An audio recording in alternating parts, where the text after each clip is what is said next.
Hello, and welcome to Creepypasta. Yes, we're going to continue this despite Halloween is finished, because I know how much you like to be scared. Today, we're reading Child at Heart, which is based on Halloween, funnily enough. Oh, scary.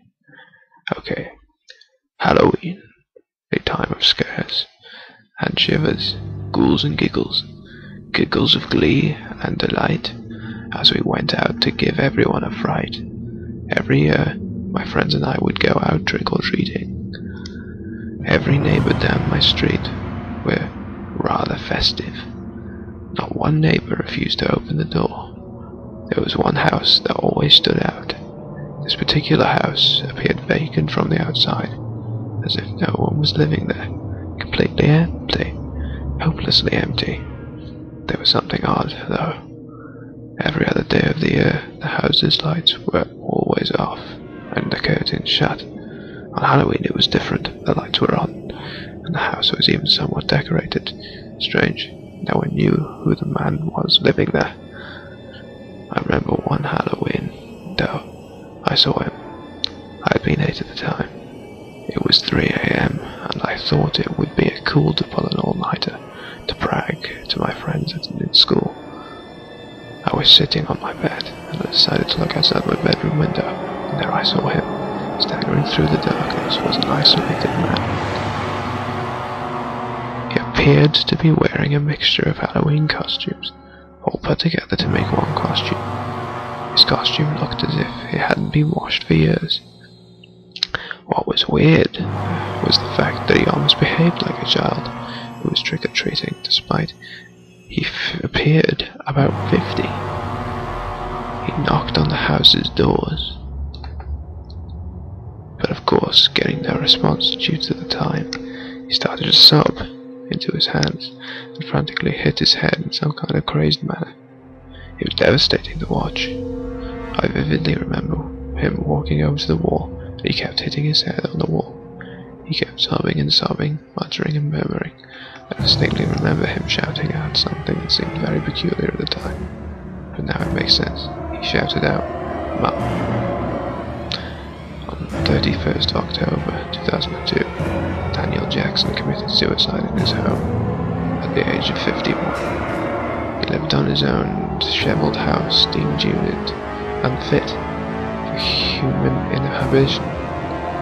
Medical history showed that he had a selection of mental health problems, including schizophrenia, post-traumatic stress disorder, and was the mental age of 10 due to a traumatic event that occurred when young Daniel was 10. Since the event, he has been mentally stuck and was unaware of anything which occurred after this date.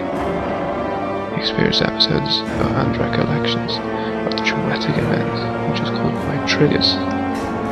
The traumatic event which led to Daniel's mental health deterioration was the suicide of his mother, who hanged herself at the age of 51, the 31st of October 1961.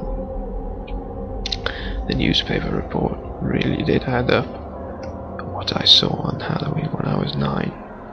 My friend Josh and I were out trick-or-treating. Josh had been wearing a skeleton outfit and skeleton gloves. I was wearing a stereotypical steel ghost outfit.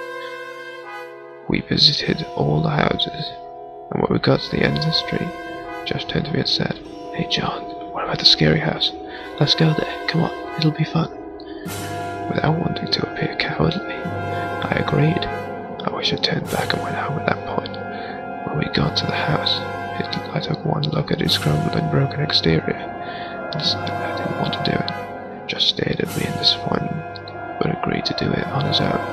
Just told me he would meet me at my house after, turned back and started strolling home, eating my treats on the way back. Didn't hear from Josh for the whole evening. It had gotten to 2 a.m. and he still hadn't returned. His mother was getting worried, so was I. She asked where he might be. My heart raced. I knew I had to return to the house. I dragged myself to the house. The front door was open, which was rather unsettling. Hesitantly, I slowly walked towards the open door, poked my head through. What hit me was the waft of an awful stench. It made me feel physically sick. I looked down to the ground and saw that it was littered with old food packaging, decaying food, and excrement. This wasn't what produced the foul smell, though. Oh no, the smell was completely different. Worse than what decaying food and excrement could produce. I stumbled my way through and found myself in another room. The stench got worse. I flickered on the light switch. The walls, they were covered in scribbled writing. Looked as if they were handwriting on a child's. The writing was frantic and desperate. It wasn't so much the writing itself which had disturbed me, but the content of it, over and over. Words I just wanted to play. I didn't mean to. Mum was repeatedly scribbled on the shabby stained walls. My attention was then drawn to the 7 figures hanging from the nooses. It seems this is where all the mysterious stench was coming from. 5 of the corpses appeared to be children, who had one thing in common. They were all missing something from the Halloween costume. Some of the corpses were rotten, teeming with maggots, all bloated and seeping with fluids. 3 of the 7 corpses were skeletons.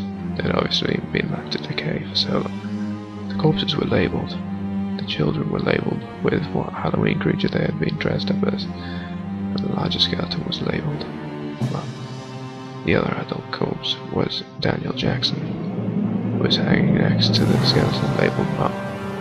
He was wearing the same Halloween costume from seeing him when I was 8, except there was an extra addition, skeleton crown. Reality hit me, and my god, it wasn't quite a blur. I slowly turned and saw it. It was the hanging corpse of Josh. And that was by Zyran.